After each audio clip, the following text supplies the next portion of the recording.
Өмірдің мәні неде? Алла ең алдымен итті жаратып, оған айтыпты: күндіз түні өз үйіңнің алдында отырып, кіріп шыққан адамдарды күзетіп, үріп отырасың. Осы үшін мен саған 20 жыл өмір беремін, дейді. Ит бұл өте көп уақыт маған. 10 жылда жетеді үй күзету үшін.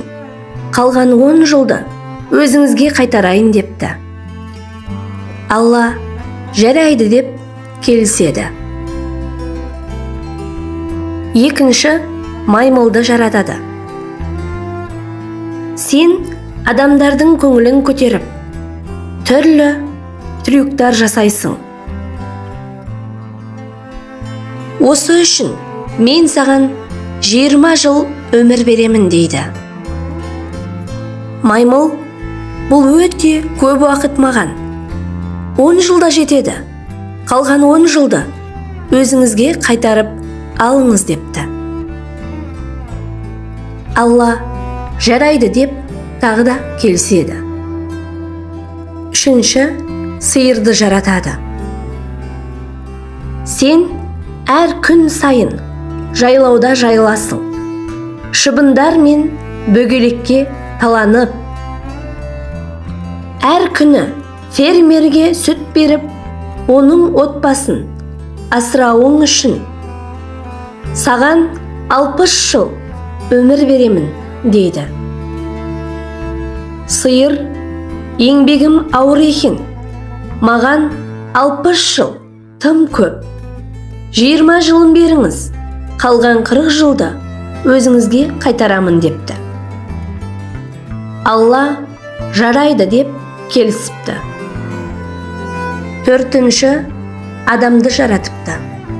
Оған іш, же, ойна, үйлен, бақытты өмір сүр. Саған сол үшін 20 жыл өмір беремін, депті. Адам бар болғаны 20 жыл ғана ма? Бұл мен үшін өте аз. Мен ұзақ өмір сүргім келеді, депті.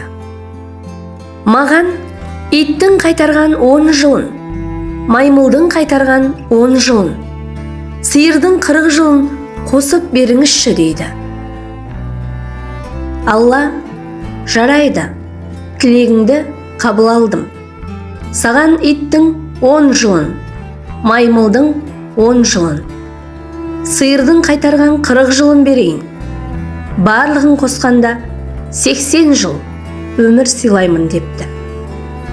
Сондықтан да адам өмірінің алғашқы 20 жылында ұйықтайды, ішеді, жейді, қыдырады, ештеңені уайымдамай, еркін өмір сүреді.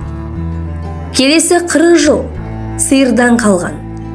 Отбасын асырау үшін, ақша табу үшін тер төгіп еңбек етеді.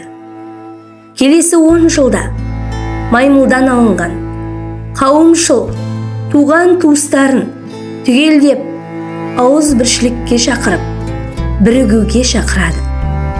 Ал келесі 10 жылдықта иттен қалған 70 жас пен 80 жаста есіктің алдында, терезенің алдында телміріп келіп кеткен адамдарды бақылауда екен.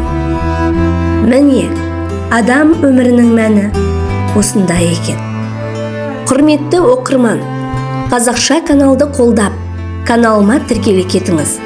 Алдағы уақытта сіздермен бөлісерім көп.